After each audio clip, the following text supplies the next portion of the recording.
Good morning, grade 9s, and welcome back to Quarantine English with Mr. Fouché. As you can see, today's lesson is all about tenses.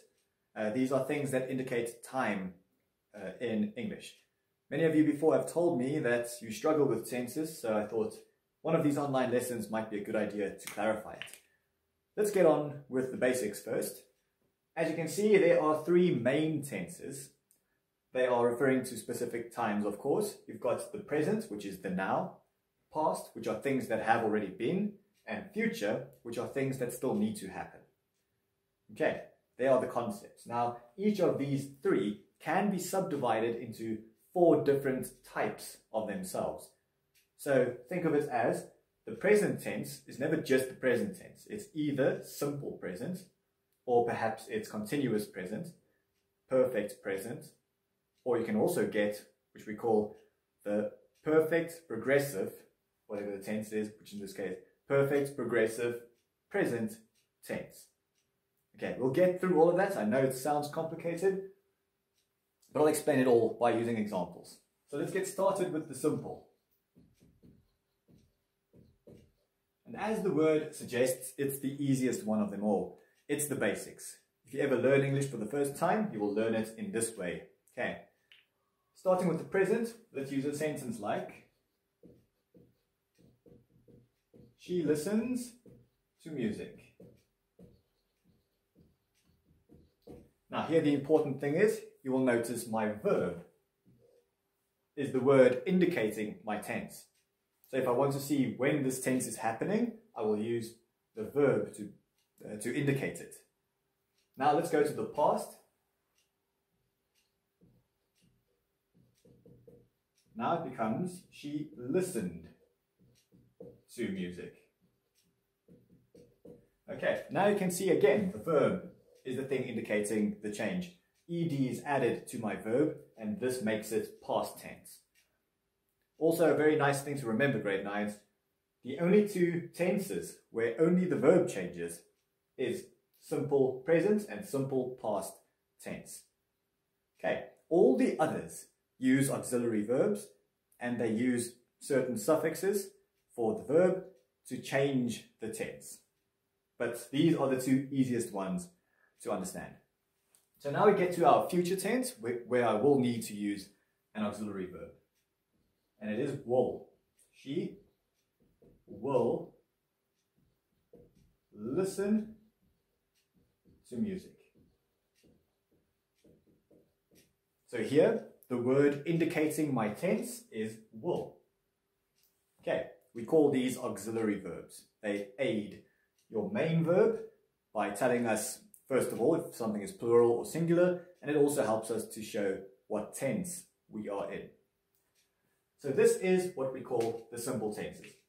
Now, we are going to move on to what we call the progressive, also known as the continuous. Let's just erase this so I can make more space. So I'll write both of them. So you've got continuous or progressive.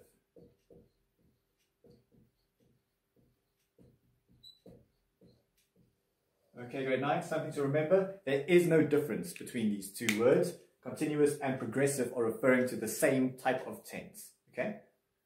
And let's look at the words themselves. Continuous, something that is continuing, ongoing. Okay, so our events in the different main tenses will be ongoing. Progressive, same thing. It's an event that is progressing in time. Let's get started with some examples. We've got, she listens to music, which you might remember from the previous ones. Let's use that. But now, she is listening to music. Okay, now let's have a look at the things that changed. First of all, we've got ing here, which changes the verb's entire word. We add a suffix. Then we also have an auxiliary verb. For this tense specifically, you will always use is, are, or am. Am is only used if my subject is I, so me, and is is used for singular, are used for plural. And you will always add ing at the end of your verb, and then you know you are in the present continuous tense. Let's continue on to the past. She was listening to music. Now again, we've got our ing, so that's exactly the same, indicating continuous, but my tense is different now. For the past, I use was if something is singular, and I use were if something is plural. And remember, that's the spelling of W-E-R-E. Okay, I'm not going to write it down, it's going to make you confused. So W-E-R-E is the auxiliary verb I use if something is plural. We now go to the future tense.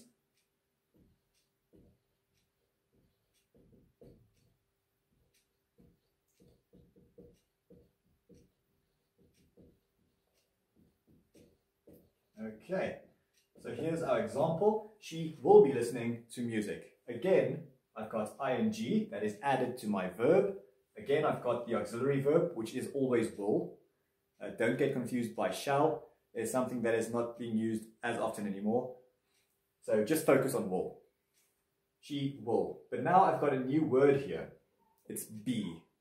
This will always be present if I am talking in the future continuous tense. Okay, and it will always happen, or it will be written down after will.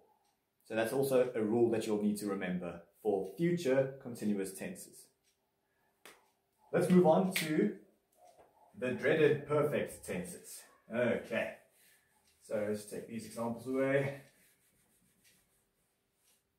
There we go. So the perfect tenses.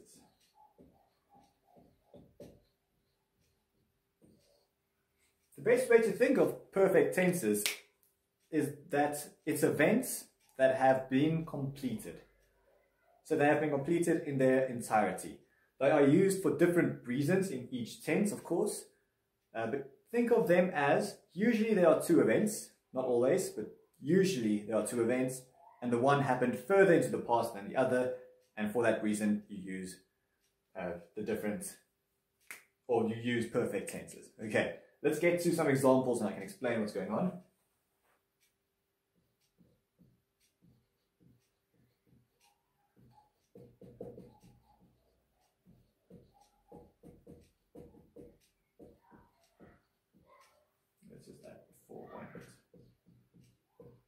So here is my one example. I have driven on this road before.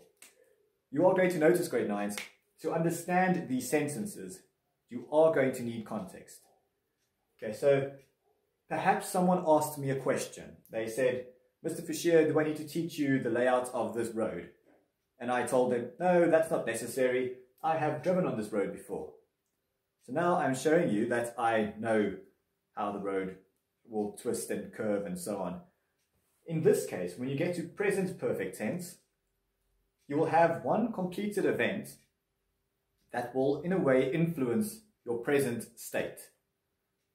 So that person wants to know if I should learn something now, and when I tell him this, I can basically, in a way, tell him, I have completed this event before, you do not need to teach me. So the present tense is always, well, let's say the present perfect tense is always sort of reliant on the present state of things. Okay, the past is slightly different, past perfect. Let's get to that one.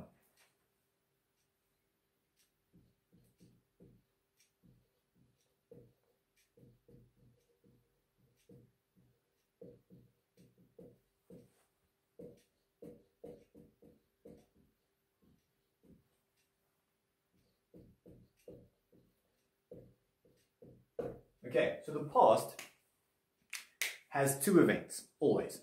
And these two events are in the past. One happened before the other. Okay, so one is further into the past than the other. It is, in a sense, completed. So here we've got, and again, let's give some context. Imagine two brothers fighting, and the one brother falls and hurts his knee. and now there's a bruise. The mother comes out and asks the boy who pushed his brother, did you cause that bruise? And he's obviously going to lie because he doesn't want to get into trouble. And he says, he, referring to his brother, he had that bruise before we fought. Okay, our two events, having the bruise and the fighting. So there are two events that happened both in the past, but one further into the past than the other. So in this case, you are going to use had very often, or well, all the time, not often, for past perfect tenses. So you use had. This is for singular or plural, doesn't matter. Okay, that bruise, and usually in your sentence, you will find another event, which will take the past form of the tense. So not always, sometimes when you do reported speech, this is not required, but in most sentences, you need two events. Also, before I go to future tense, when you get to present, remember have is always used for two or more things, plural. And if you have has, it's one thing. Okay, the reason that have is used for I is because I is always the tricky one, the pronoun that never listens. This is the only exception. Have is always used for I as well. Let's say she was my subject here. So if I take this out quickly, she, now I cannot use have, I have to use has. I hope that makes sense. She has driven on this road before. Okay, so remember had is used for past perfect. Now we get to the future perfect tense. Let's write down. Okay, so here we've got the event, which is something that will be completed in future. So it's a completed thing that will happen in the future. Not a tense you will find very often. Again, we've got will, my auxiliary verb that helps me to indicate future tense. And in this case, have indicates perfect tense. You will see that there are two auxiliary verbs here, indicating two different aspects. Okay, so one is for future, one shows you that it is now perfect as well, a perfect event. Okay, so I will have finished school by tomorrow. I know grade 9s, you wish. But anyway, here we've got an event that will be completed in future. And that is when you use the future perfect tense. Okay, let's continue on to the last thing to talk about.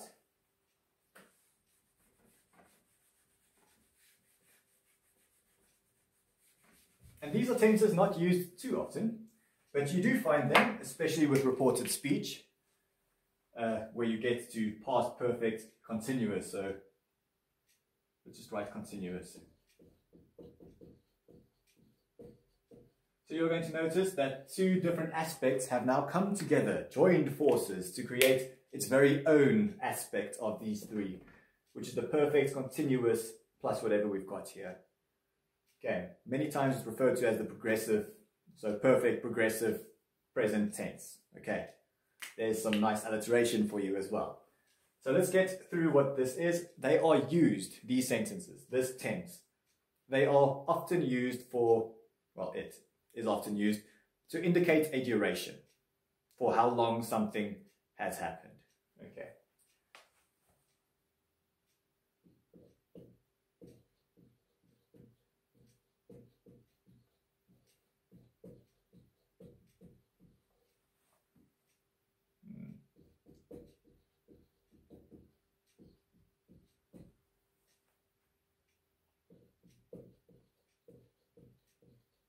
Okay, so here we've got an example.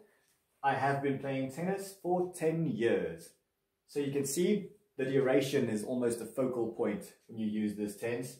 Have, again, indicating the perfect aspect, okay? And the ing that is added to my verb indicates a continuing action. So yes, this event is completed, but it is still an ongoing process, okay? So up until that point, it is a completed event, but we know it will still continue. That's when I use present here. Okay, but now you will see that there's a new word being added to it all, and it's been. Whenever you use perfect, continuous, plus any of these, you're going to use been as well. So very important word, and only used for this one.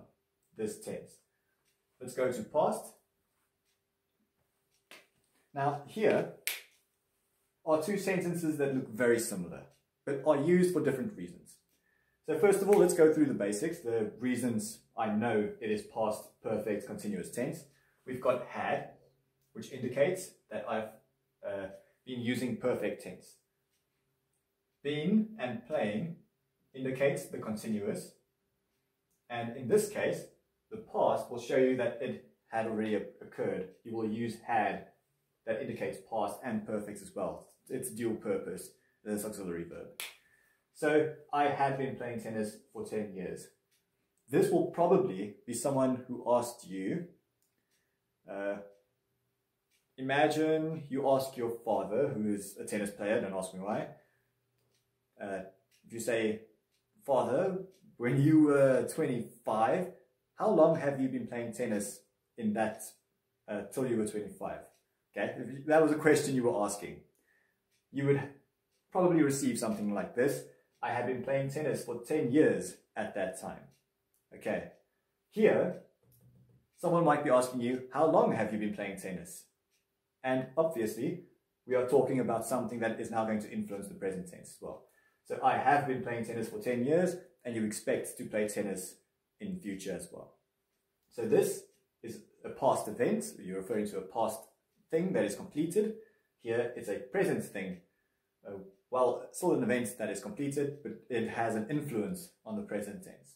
So again, we get to the perfect problem, okay? There always needs to be context to understand the sentences. We'll get to the future one, and then we are done. Grade 9. Here we can write down, I will, of course.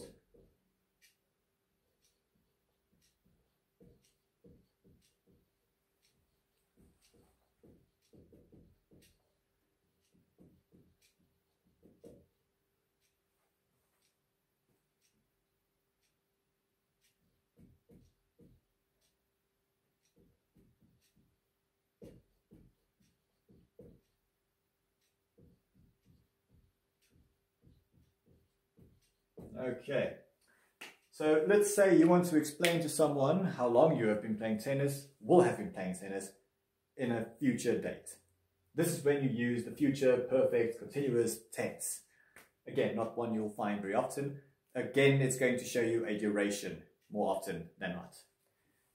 I will indicates future tense. Have indicates perfect tense. Okay, just remember that these auxiliary verbs have functions. Okay, makes it easier to remember. Been, always added, remember, because that's the rule for my perfect continuous tenses. And ing added to indicate continuous again. That's quite a mouthful, I know. Just try and digest it all. If you know what the rules are, you can always write them down perfectly. So I will have been playing tennis for 10 years tomorrow. So when tomorrow comes, then the event will be completed.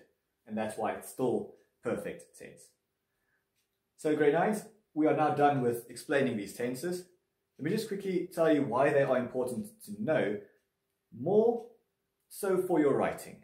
Okay, if you know these rules through your writing, if you write and you go through your work, and you edit it, and you look at your tenses, you need to unify them to create your story, to make your structure better. While doing this, you will notice that when you speak, you will be using the correct tenses as well. The speaking one is a little bit more difficult because it needs to become a natural thing. So that takes practice. I do suggest that you speak at least one day in a week at your house. Just speak English and you will notice how your speech improves. And one of the things that will improve is your tenses. But this is very important for your writing, so try and take this lesson to heart. What I'd like you to do is you will notice that there are 12 tenses that we have gone through. Please write one sentence of each, or an example of a sentence in each tense. Okay, see if you can follow the rules, if you can write in the simple tense, if you can write in the progressive, and so on and so forth. So you will have 12 sentences to do for homework. Sorry, grade 9s, it's just the way school works. Thank you very much for your attention. I do appreciate it, and stay safe. Goodbye, grade 9s.